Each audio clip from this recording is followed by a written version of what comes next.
start. So my name is Andrea Love. As Ali mentioned, I'm a principal at Payette, and I lead our building science group. And specifically related to the 2030 commitment, I've been on the AIA 2030 commitment working group now for 6 or 7 years. I was the chair for a couple of years a while back, and Barbara is also on the working group with me.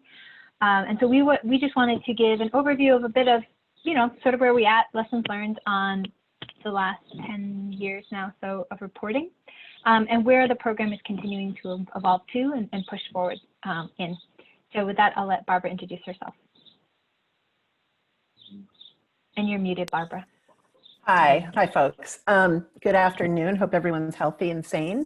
My background is a combination of social psychology and architecture, and I worked in mainstream design for 12 years until 1998 when I started a nonprofit that has been focusing on sustainability and institutionalizing sustainability within the organization. As Andrea said, I'm also on the 2030 working group.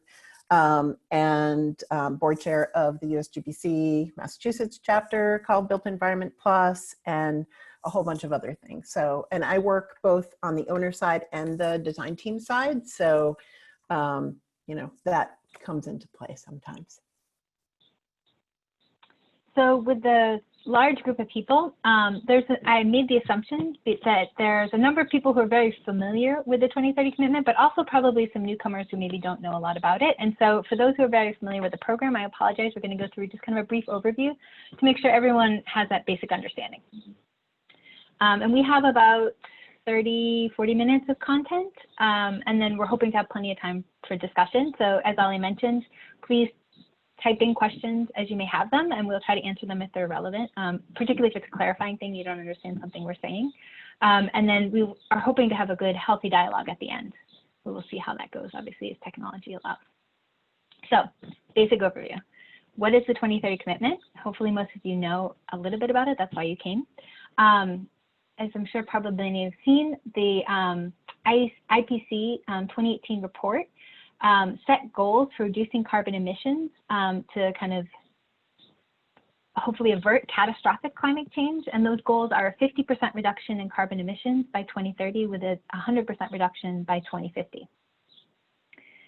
As hopefully most of you know, nearly 40% of carbon emissions come from buildings. And so the 2030 commitment is in response to that. It's trying to reduce the carbon emissions associated with the built environment. And there's stepping targets that started in 2005 with a 50% reduction that every 5 years has continued to step down. So actually right now in 2020, we've moved to the 80% reduction. Last year it was at 70% reduction. In 2025, it steps down to a 90% reduction, and then to carbon, designing carbon neutral buildings by 2030. So the focus is on, the reason why architects and why we're focusing on architects as American Institute of Architects is because really it's a design problem and it needs design solutions. Yes, we need our mechanical engineers. Yes, we need technology, and they are certainly part of getting to carbon neutrality, but design is a very big factor as well. And so architects have a responsibility and a role in this. And through the other thing that I think that is really interesting about the 2030 commitment is that it really forces us to think about how we design and what we design. So this kind of iterative design process and accountability, setting goals, trying to understand what targets we're trying to get towards, and then this integrated modeling to enable us to check our progress towards that. It's a very important process-oriented thing for the 2030 commitment. So the 2030 commitment has 5 parts. That are actually some a little more daunting than the others, perhaps, but they're fairly simple. The first is to create a count in the Design Data Exchange, which is abbreviated as the DDX. And it is the online reporting software that we use. And to have your firm leadership, typically your president or CEO, sign a letter of commitment saying that you're committing to trying to work towards these goals. The second portion is creating the Sustainability Action Plan, which actually doesn't get a lot of airtime in the 2030 world. I feel like people tend to focus on the targets, but I actually personally think is one of the more interesting parts because it's about how you institutionalize and operationalize trying to get towards these goals. And Barbara's going to talk a little bit more about how we're trying to evolve the Sustainability Action Plans later on and have a bit of a discussion around that, hopefully. The next is trying to meet the 2030 commitment target. So again, that now 80% reduction target. And we look at the energy use intensity divided by the building square footage. That's the metrics we use. We refer to it as the PEUI, the predicted energy use intensity. And that terminology will show up throughout the presentation. And we really do this through doing energy modeling throughout the design. So I know it's one bullet point and it can be a big and daunting task, but that's one of the key things. Understanding, then you take that data and use that to calculate your predicted energy use intensity. You can use the design data exchange or other tools like the Zero tool to identify a baseline building to see how you compare. And then you put all that data, you input that data into the DDX to track your progress. And so that's the kind of reporting process. Within 1 year of signing, so you don't have to sign your first year, but within 1 calendar year of signing, you're supposed to start your reporting. And this is just a screenshot of the design data exchange. As it stands right now, you can look at your whole portfolio. It can give you different reports. You can track, and you can track your data in different ways.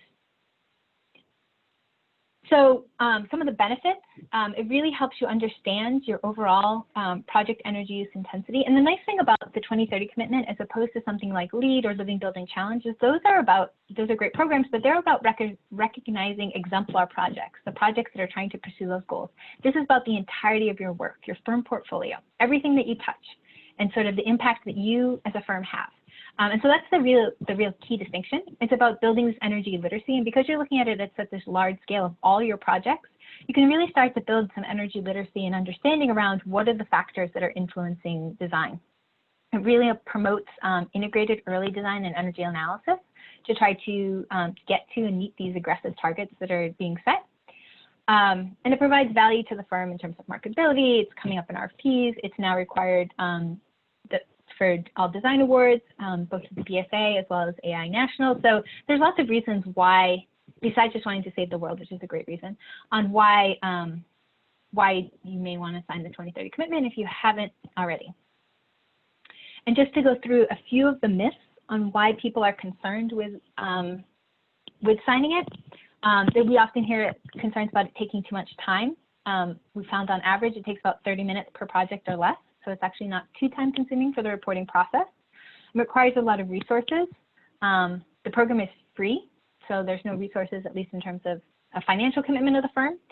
And then we provide mentorship to really try to partnering new firms or any firm that's interested with a firm that has been participating for a while to really provide that one-on-one guidance and to kind of help hold your hand through the process if you need it. We hear concerns about people having their portfolio not performing well. The data is all anonymous, and so only you see it. It's really about you knowing how you're doing, not about sharing that with the world. The AIA looks at all the data in aggregate, which we're going to go through in a little bit. But it's really about you trying to understand your work, less about trying to share that. Some firms choose to share that, but that is not something that's required. You do not need to, there's another concern about trying to achieve the 2030 targets. You do not need to achieve those targets. But we're all trying to work towards that goal. Obviously, there's no, get slapped on the hand or something if you don't. And the project must be complete. Actually, it's for all projects in design. So at the end of the year, usually starting between January and March, you report on all the projects that were in design for the previous year. So for right now, we've extended the reporting period because they were due at the end of March, which was sort of when everything was going remote and people were focused on other things for understandable reasons. So the reporting deadline for this year has been extended to July 15th. So if you haven't reported yet, don't worry, you haven't missed out. But right now we're reporting on all the projects that were in design in 2019. So all the data that we're going to show is actually 2018 data. So it's about 1.5 years old, but that's the latest data that we have. So just to give a little bit of overview of the timeline, in 2006, Architecture 2030 and Ed Mazria set out the 2030 challenge, which were those targets that we saw. The AIA pretty immediately said, this seems great. Let's create a commitment and a way to kind of institutionalize and for people to participate and try to work towards meeting these targets. Another thing that I think that happened recently, and that was in 2009. In 2019, last year, was the AIA passed a resolution on climate change by a huge margin at the National Convention last year, and has really pivoted the Institute towards focusing on climate change as the single biggest issue that the Institute needs to be focusing on. And as a result, there's been a lot of things that have been happening at the Institute, one of which is that they are very focused on trying to increase and support people for signing on to the 2030 commitment. So there's a goal of doubling that in the next few years. And they're creating a climate action plan for the Institute on how we'll get there. And so this is just a little bit from the climate action plan of how they're trying to frame this problem that everybody, we all as architects need to be part of the solution. For this one site, countless challenges, a looming deadline, 7.5 billion clients. This is the ultimate project, and this is why we are here. It's time to show what design can do. It's time for the biggest design organization in the world to take on the biggest design problem in the world. It's from this moment forward, AIA and its members dedicate ourselves to designing a healthy, sustainable, and equitable world together. And they see the 2030 commitment as one of, not the only, but one of the key ways that we're going to try to do this as an institute. So hopefully for anyone, if you're on this and haven't signed on, hopefully you will consider joining the 2030 commitment to be part of this solution. So I don't know if there's any kind of basic overview questions, but I was going to go through now last year's reporting of what we're seeing. So every year, the Institute puts out a report. I need you to go through that, okay? I'm doing a presentation. Every year, the AIA puts out a report. It's called By the Numbers. You can download it. It's good. It's a nice summary of where we are, but we're just going to walk through some of that. So the vast majority of the firms that have signed on are large firms. And so there's been a particular push on trying to get more small firms to sign on. In 2018, there were about a little less than 600 signatory firms at the time of reporting. Actually, when I checked this morning, we're up to 815. So this program is rapidly growing in terms of the number of signatories, which is great to see. Maybe there's some new signatories on here. The last reporting year in 2018, there were 712 projects that met the 70% reduction target, and they came from 165 firms. So there's lots of buildings that are meeting these commitments. Certainly not everything that is being reported, but there are a lot of good examples of ways to get there. Additionally, there was about 4,500 projects that met the lighting power reduction target, and 131 net zero energy projects, which is great to see. It represents about 3 billion square feet, which is a very big percentage. It's actually about 1/3 of the 2017 construction market. And so there's a lot of square footage that is currently being reported and tracked through the Design Data Exchange and working towards these 2030 commitment targets.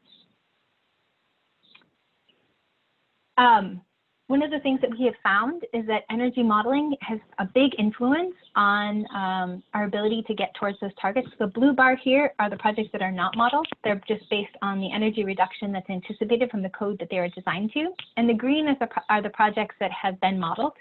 And so we can see that every year consistently projects that have energy models are getting to a larger reduction. And this is universal for all project types. This is that same data, but broken down by different typologies. And you can see really that there's quite a big spread that can happen between the modeled and non-modeled projects, but the modeled projects consistently always perform quite a bit better. On average, we're seeing projects with about a 40 to 60% savings, with the median being about 50% savings. And these can translate to dollars as well. So when you're trying to talk to your clients and others about why they should care and why they should want to support the trying to reduce our overall carbon emissions, for a 100,000 square foot office building in New York, it's anticipated to be about $194,000 a year in energy cost savings. And for a 2,500 square foot, which is significantly larger than my house in Cambridge here, house in Mobile, Alabama, that's about $2,000 in energy savings. So this translates not just to substantial carbon impact, but also cost. And these yellow dots are the annual average predicted energy use intensity reduction that we've seen over the last 10+ years.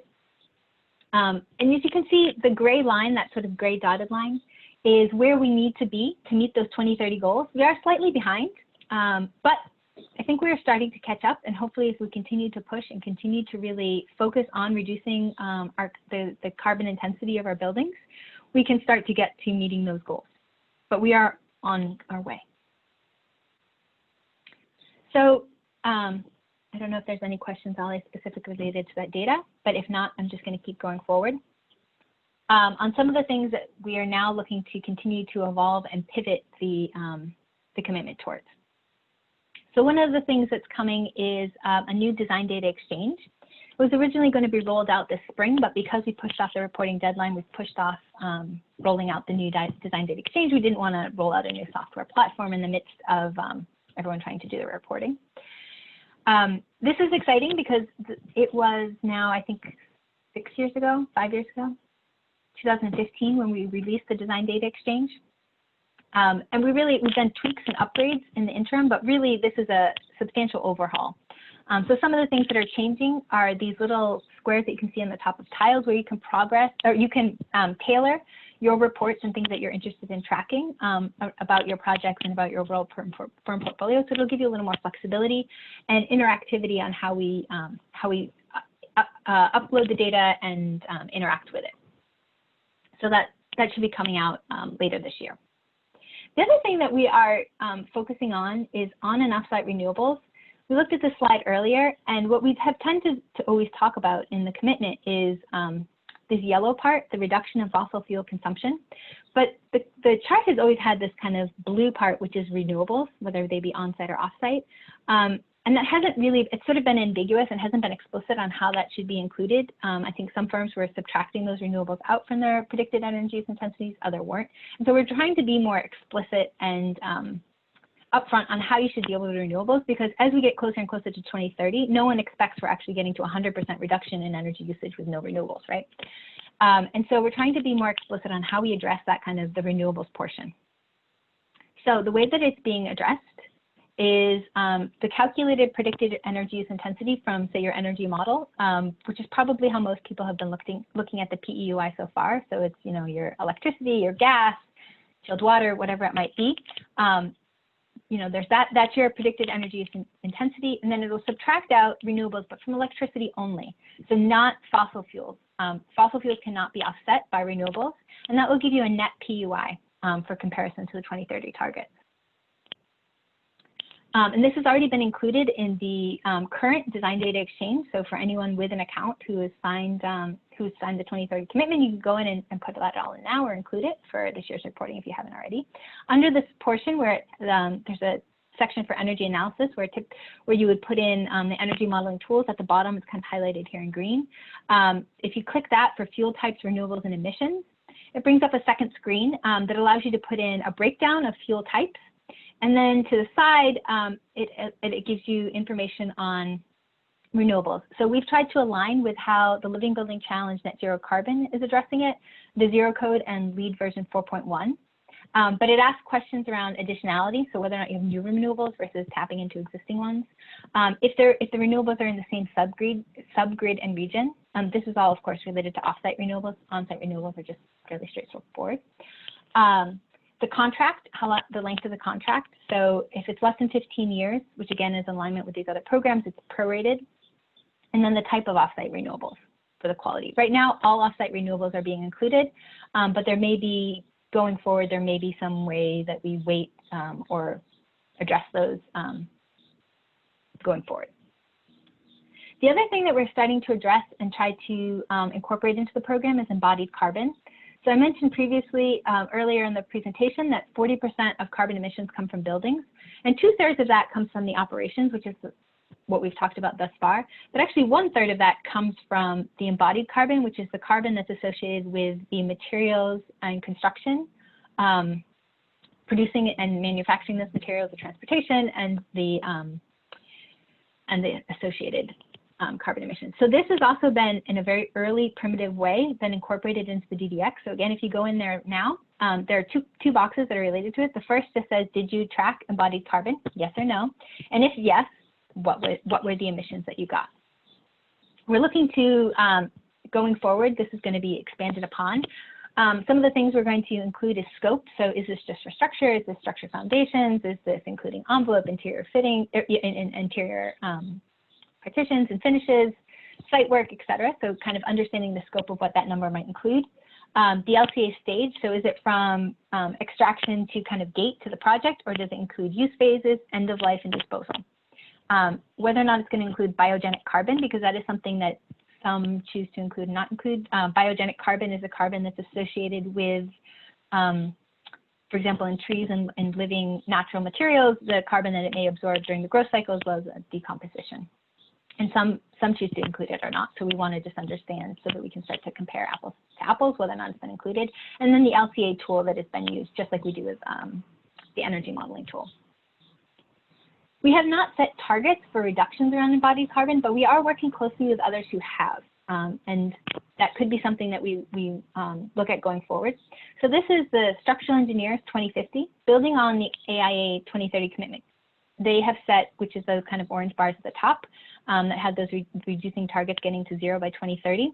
The structural engineers have said, we need to do something as well. We want to create a commitment. We've created the SE 2050, where they're starting this year. It's just rolled out. So any structural engineers on here should sign on. And everyone should ask their structural engineers if they've signed on and to do so soon, if they haven't. They're setting targets that step down to getting to 0 embodied carbon for structures by 2050. Architecture 2030, Ed Mazria's group, who started the 2030 commitment and really this whole program, they have set embodied carbon reduction targets, which they have today at a 40% reduction, so a pretty aggressive reduction in embodied carbon, and also stepping down towards 2050. Both of those two organizations are part of the working group that is focusing on embodied carbon. We've been having a lot of discussions with them, and so we're working with having potentially, like for the SE 2050, of having the same reporting platform. They're still trying to explore how they want to do that. They may or may not work that way, but we are trying to work in concert with them and not create something new to work towards, incorporating embodied carbon into the program. And with that, I'm going to turn it over to Barbara to talk about the Sustainability Action Plan and how that's going to continue to evolve. Great, thank you. One sec.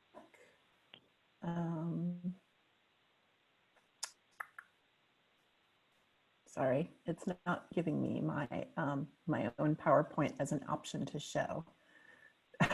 Of course. Hold on one second. All right.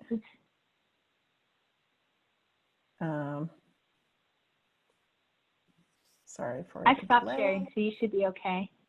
Okay, hold on one sec.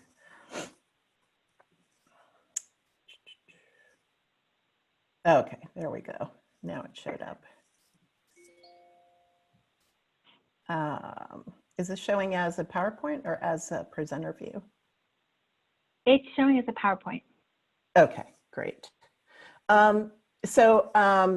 Again, Barbra Batshalom, I live in the intersection between social psychology and architecture. And that Barbra, has been, did you, sorry to interrupt, did you mean to see us, we see your little, the things on the left. I don't know when you asked if it looks like a PowerPoint. It doesn't look like a presentation, like a full screen. Now it does. Now it does. Awesome. All right. Woo! All right. Thanks. No matter how many millions of times I do this, there's always something. So, what I'm focusing on today is the non-DDX, non-technical side, but what does it really take to be successful with this program? And I feel bad because some of you have heard me a million times before, so bear with me. I want to make 2 points that were inspired by what Andrea talked about. When we think about LEED, LEED has become equivalent to Class A office space. You don't have Class A office space without being LEED certified. To me, that's the same thing comparing the 2030 program and firms. If firms are in the 2030 program AIA commitment, then they're Class A firms. That's become kind of equivalent in my mind. And part of a lot of my efforts these days when I'm working with owners is to get a requirement or a preference for signatories in the RFQ and RFP. So don't be surprised if you see those increasing, and it's a qualitative difference. So Sustainable Performance Institute is a nonprofit. Our entire focus is on helping organizations institutionalize sustainability. And we see the 2030 commitment as the most successful program so far to drive that. LEAD is a great program in many ways, but it has never, ever driven practice transformation. I don't think anyone would argue with me. I mean, certainly the firms who take sustainability seriously have been transforming their firms, but it hasn't been driven by LEAD.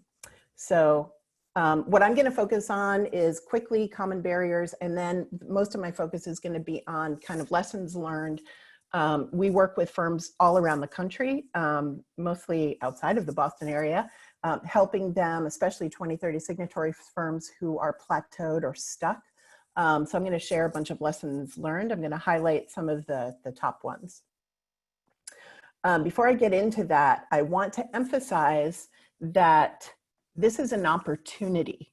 This program isn't something you should do only because your competition is doing it, or an RFP requires it, although those are good reasons.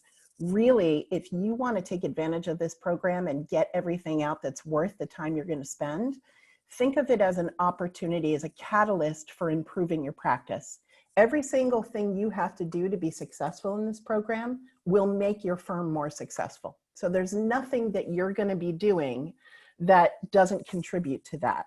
Of course, you can do things and not have them contribute to success, but if you're smart, that's not where you want to spend your effort.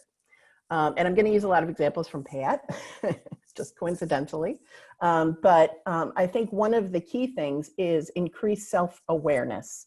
Understanding what are those inflection points that will help you improve your performance. So this is an example that Andrea has presented before, where looking kind of back at what were the inflection points for them to increase, in this case, the down motion is the positive one, they're reducing emissions. So it's really important to use this program to raise your organizational self-awareness and look for those opportunities that are gonna be the catalyst for you. They may be different than Payette's, and understand how to leverage those opportunities. So I'm not gonna spend a ton of time on barriers. Andrea mentioned them, but I think I would say the top few things that make people not succeed are, first of all, to making a commitment, a real commitment, not just words, not just, executive leadership saying this is important, but really manifesting that through accountability and understanding a sense of urgency, why every project team needs to elevate performance to the same level as schedule and budget. So that commitment and accountability is important. And the other thing is, which I'll come back to, is distributed accountability. It's not one person's job. It's every team's job. And the firms that really struggle are the firms where there are people kind of trying to push a rope and the project teams are not owning it. So I would say if you're plateaued, or if you're not having the success that you want, look at those two things in particular. So as I mentioned, I'm going to focus on culture, process, and infrastructure as the three main points. In some ways, everything could fall under culture because everything contributes to the culture within your firm. But the things I want to point to are, first of all, leadership. Not just leadership, but leadership effectiveness. Not only do you make a commitment, but how real do you translate that commitment into everyone's own understanding of how their daily role shifts. And it doesn't need to be a huge shift. It doesn't, but one thing that is a disconnect is people not understanding how they contribute to achieving success. So leadership effectiveness is often a gap. If you're going to be successful, leadership at many levels, executive leadership, project leadership, team leadership, all have to own this and understand how to bring their teams along. Visible evidence of this commitment and this as a value in your firm is critical, and I'm going to spend a little more time on that, and that connects to making it part of a dialogue. Recognition is huge within your firm. Firms that are project teams that are really killing it and have really figured out how to do things that are really helping your success, you need to recognize that within the firm. It's often hard to stop, especially, you're driving while paving the road and everybody's flat out, but taking a moment to recognize the things that kind of embody the values that this program is supporting is really important. And then accountability, I'll also come back to that. But bottom line, this needs to be a tangible and concrete thing in the culture of your firm. It needs to show up in many places. It's not enough just to use the DDX. So first of all, pervasive cultural signals. And again, some examples from Payette. It needs to be visible. One of the things that's super easy to do that I really think every firm should be doing is having some public PEUI wall. All your active projects up there with their PEUI, and that makes it, first of all, visible, so it's clearly a value that you care about. Second of all, it starts creating a dialogue. And you can do this in different ways. The EUI wall is important. Learning in the loo, I'll show you that in a second. Incorporating performance and EUI into your project meeting agendas, I know Elkis Manfredi has it in their, I think, title sheets. EUI is one of the things in the title bar. It's really important to get that pervasively out there. When you do that, it becomes part of the dialogue, the water cooler conversation. It's another illustration from Payette where someone was looking at this magazine, and then because it was part of the dialogue and because it's public in how they manage their projects, it becomes a challenge. And people can start talking about how come our EUI is this or this one isn't. It's really important to have that pervasive. There's nowhere more common to all of us than the bathroom. And this Lou Learning is an example of a thing that we created with a firm we were working with in California. And they have a series of every month, or forget how often they do it, a specific focus on either something technical or something process, and it's on the back of every stall door. How fun is that? We can get off our phones for a second in the bathroom and learn something, right? And then, if you have comments next to it, that's a whole other thing. So make it visible, make it pervasive. And I want to re-emphasize what Andrea mentioned before about accountability. There's a success sandwich. I'm a big believer in carrot sticks, not just carrots, not just sticks, but carrot sticks.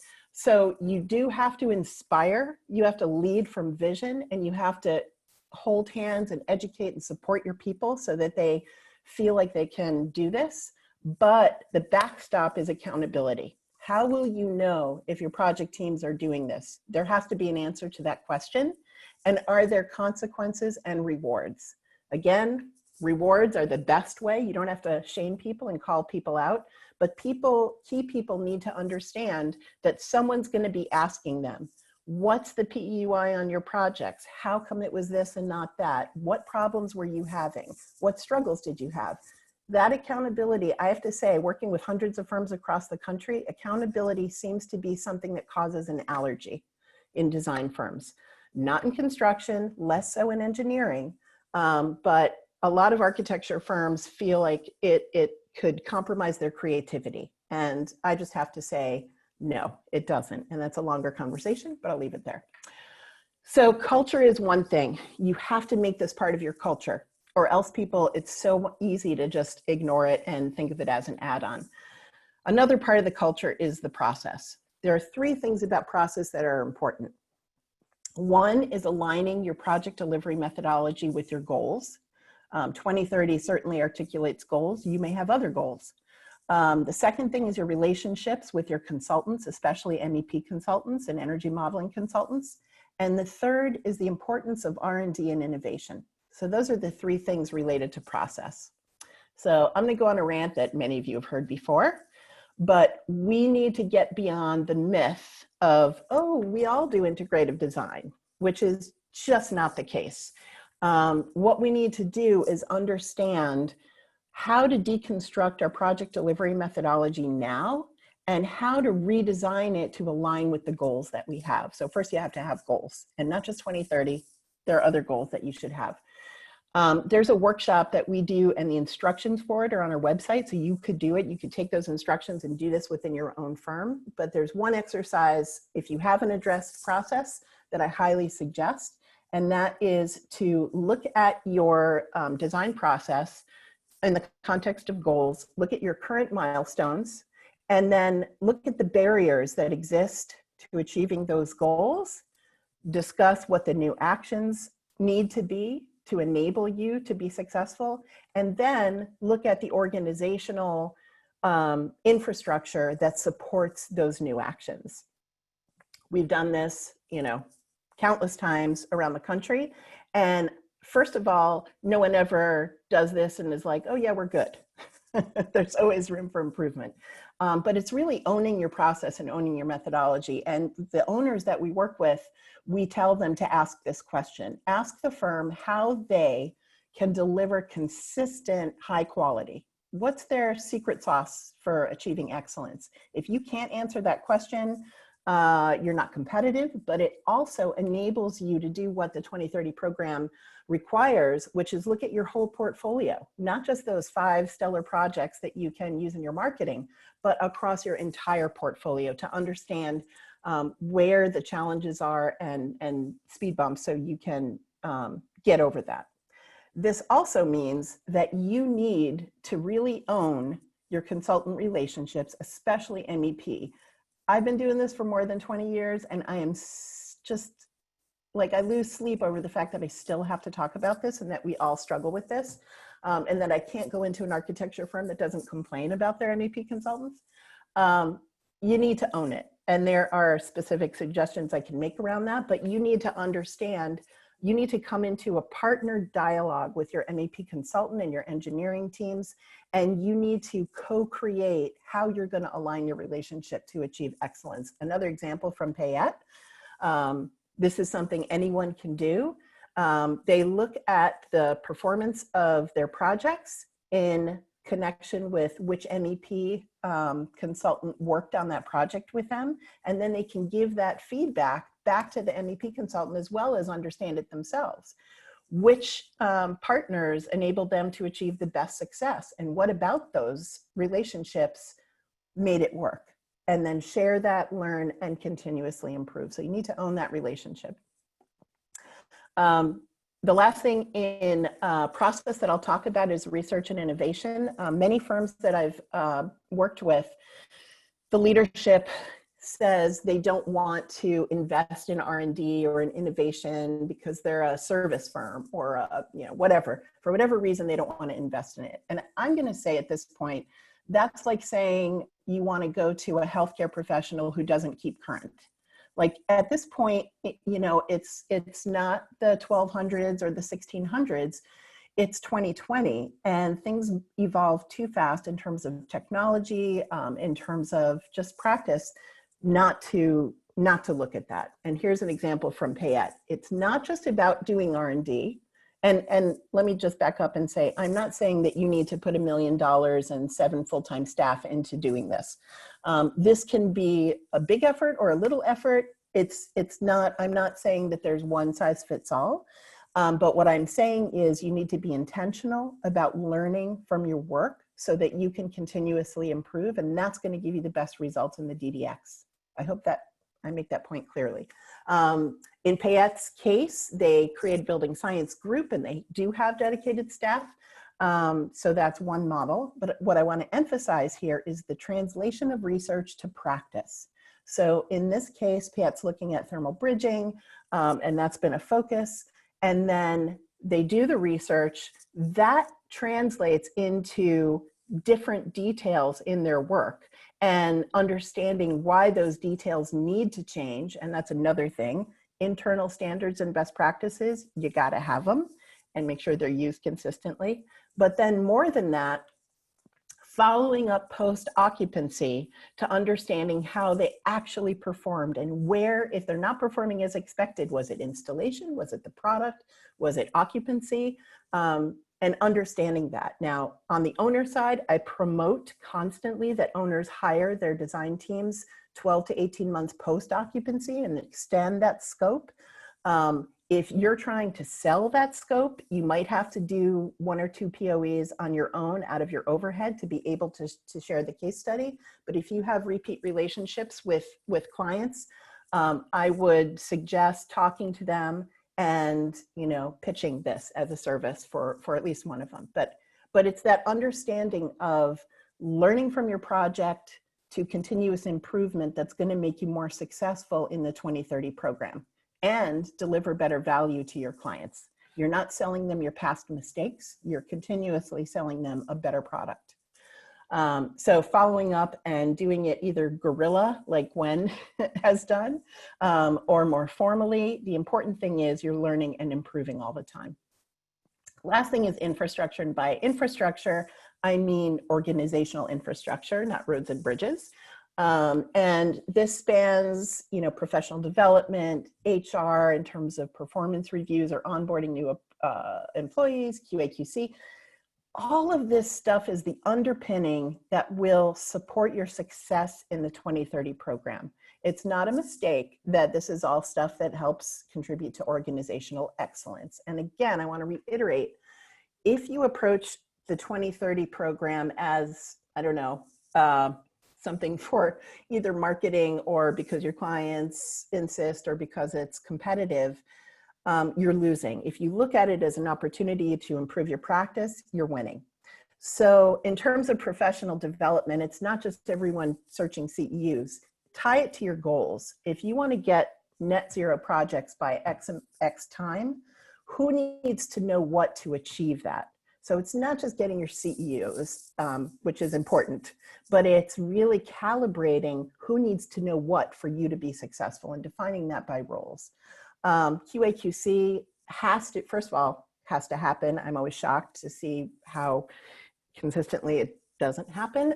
So it needs to happen, but also incorporate those things like setting PEUI targets, tracking, energy modeling is the right thing done at the right time. Internal standards, a differentiator between success and not success is being internally driven and not just, oh, my client hasn't asked for it. You need to put a stake in the ground into what excellence means to you in your design practice. And then you need to support that with clear standards that you implement on every project. Now you can have gradations of things that are cost neutral and you just do. Some things maybe cost a little more, but you just do them. And some things are a conversation. I will end with the change management, but I want to talk a little bit about leadership structure. So one of the most important things, which I mentioned earlier, is you can't have this be one person's job. Now, what I'm gonna temper that with is saying that it should change over time. If you're just starting out, yes, having one person who kind of figures things out, leads the charge for the first year or two, it may be more on one person's shoulder, but then there are a wide variety of different models that different firms have used. The most important bottom line is that it's a distributed accountability. Within 3 years, every project team should own PEUI and EUI, and most importantly, closing the gap between predicted and actual.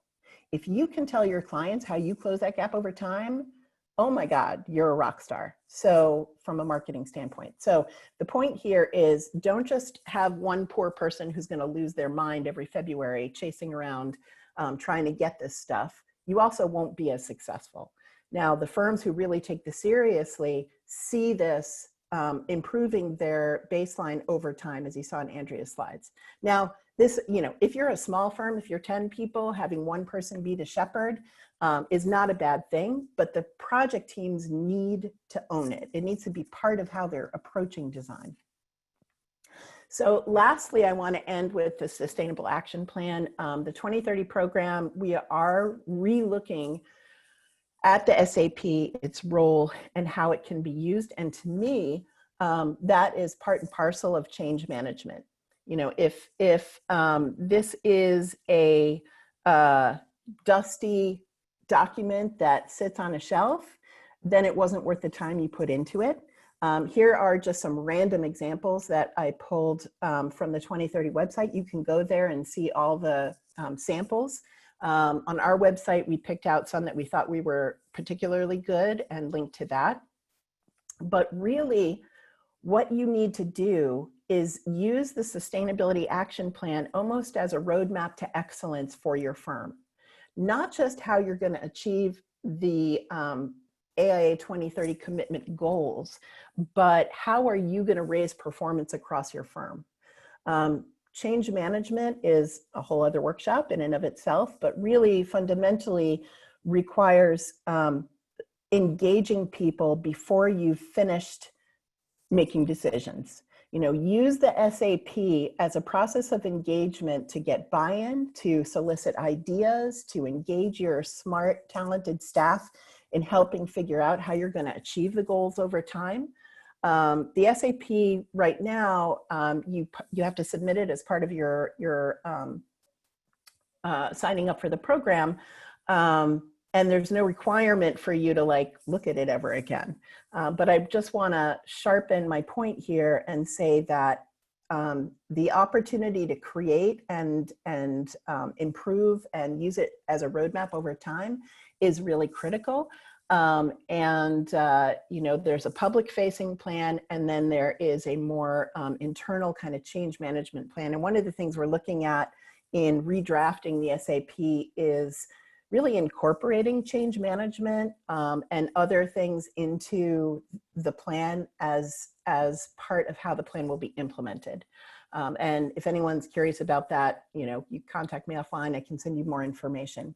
But the Sustainability Action Plan is really your, well, I've said roadmap a few times. So I think that's the really critical, a really critical change in the program of really helping shift that mindset from this is a program that we're doing on the side to this is a program that's going to enable us to improve our practice. So there are lots of benefits of using the program that way. Certainly you're going to improve your performance, and that's going to enable you to market and differentiate yourself better. So that could lead to business development in terms of increased scope as well as increased competitiveness. Your consultants, your partners, you're going to have better relationships and better outcomes. And you're going to be a leader in the field. If you're not interested in being a leader in the field, well, you could still improve your quality. You know, I've heard before people saying, well, we're just a service firm. Well, being a service firm doesn't mean you don't want to serve quality. So anyway, there are a lot of benefits about improving the program. And I'd say if you're going to do anything to help your success, the first thing is to think about accountability. And the second thing is to think about your process. You know, you really need to align your project delivery with the goals that you have and remove barriers that are there that you can control. And you need to use the program as a feedback loop so that you can continuously improve what you're delivering to your clients, which will enable you then to also be articulate about that from a data standpoint. So I've gone a little over, but we have now time for questions. Great. Yeah, go ahead. Thank you so much, Andrea and Barbara. Andrea, I assume you've had some chance, maybe you have some thoughts on some of the questions. I see one that relates to energy modeling and then a bunch related to renewables. So if you want to tackle them, go ahead. Sure.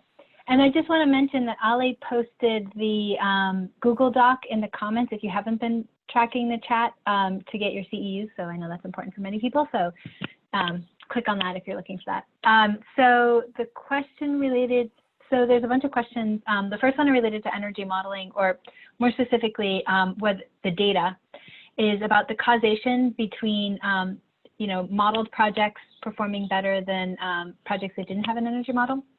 That's currently the only data we have right now. So yes, it is. It is more correlation than necessarily causation.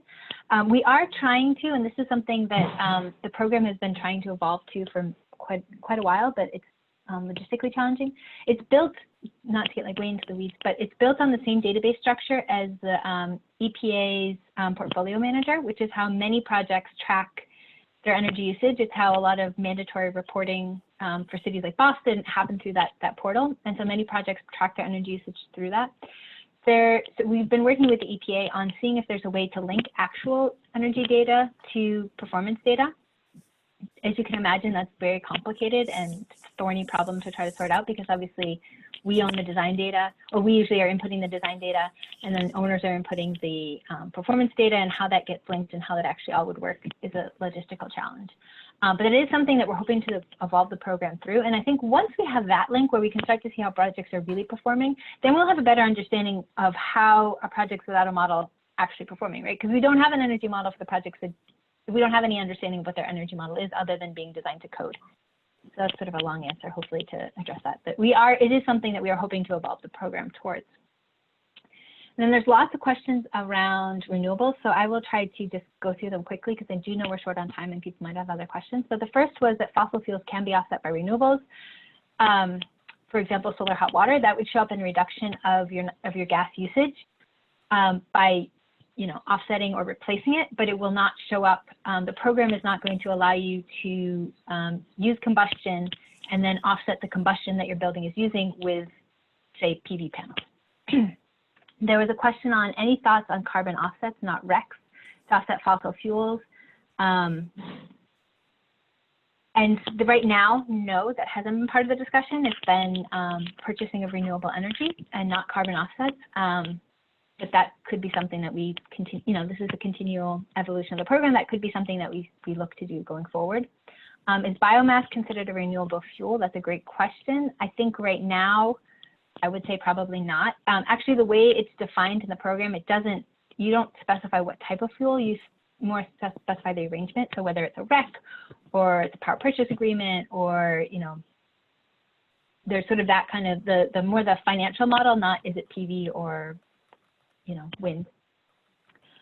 So at the moment, it's up to your own interpretation on whether or not you feel it's a renewable source. And that's something we'll probably provide more guidance going forward. These are all great questions, by the way. For on-site renewables, does it account for whether you're selling SRECs or if it's a PPA? Again, right now, it's just saying on-site, what is the portion? I think like so much of what is reported for the 2030, it's your own, I don't know if you report a project or not. I don't know if you give the wrong EUI. And so to a certain extent, it's about what you think, you're sort of self-reporting for your own benefit. And so I think if you're going to own so if you're selling the RECs and you don't own those, kilowatts of electricity, then you shouldn't be counting that as towards your building. And that would just be how I would do it. It's getting sold to someone else and some other project is counting it, you shouldn't count it. And that is something we should, as we develop this and provide more guidance around renewable energy, we should certainly clarify. What is the idea behind on-site renewable energy not offsetting fossil fuels? Again, fossil fuels release carbon into the atmosphere. And you are still burning that carbon in the atmosphere, even if you have more PV panels. And so the goal is to get towards carbon neutral buildings. We want to move towards all electric buildings that can be powered through renewable clean energy, not through fossil fuels. I think, here's a question below. Are there any MEP firms participating? There's a question of, is there any MEP firms participating in the 2030 commitment and the DDX? There are a couple. I want to say like a half dozen, maybe. It's not a lot. Yeah, exactly. It's a few. That is something we've debated about whether or not we would like to expand to have more engineers participate. We would obviously like lots of good engineers who care about the 2030 commitment. On the other hand, as the American Institute of Architects, we care about what the architects are doing. And so far, because there's such a, and I apologize, there's a truck backing up outside, you probably can all hear. So far, since there's actually a small percentage of firms that have signed on, the working group has really focused on trying to get more architecture firms to sign on. I think that having more engineering firms is something we've always welcomed, but it hasn't been a primary focus of the group of trying to get more of them to sign on. And I think those are all the questions, hopefully, that I addressed. But if there's other quick ones, I know we're at time, I'm happy to stick around for a few minutes and answer them. Or you can reach out to Barbara, myself, or Ale and Great. answer them also. Well, thank you so much to the two of you for this amazing presentation. We had a solid audience of 80 people, which was amazing. We're very excited to be able to reach so many people. If any of you have thoughts on topics that you'd like us to cover, we are open to suggestions. We're trying to rethink about, things that people might be interested at a larger scale beyond Boston. And so please let us know. We hope you enjoyed this session. It was recorded, as we mentioned earlier, so hopefully at some point we'll be able to share it through some means. At this point, we just learned a few minutes before the session started that we could actually record and share. So that's all. Michael, I don't know if you want to say anything. No, I just want to say thank you to Barbara and to Andrea. That was fantastic, and we really appreciate their work. Great. Well, stay healthy. Oh, go ahead. I'm curious to know if any of you, I assume most of you are signatories already and like getting started, but if you were on this webinar just because you're curious about the 2030 program and interested in signing up, it would be great if you could either raise your hand or send a chat. I'm just curious. Or not. Yeah, we have a few hands. Elizabeth, raise your hand. Cool. Great. Awesome. Thank you. All right. Perfect. Well, thank you so much. Everyone stay healthy. Hopefully we'll see you in person sometime, but in the meantime, we'll see you online. Goodbye. Thank you. Bye, thanks. Bye.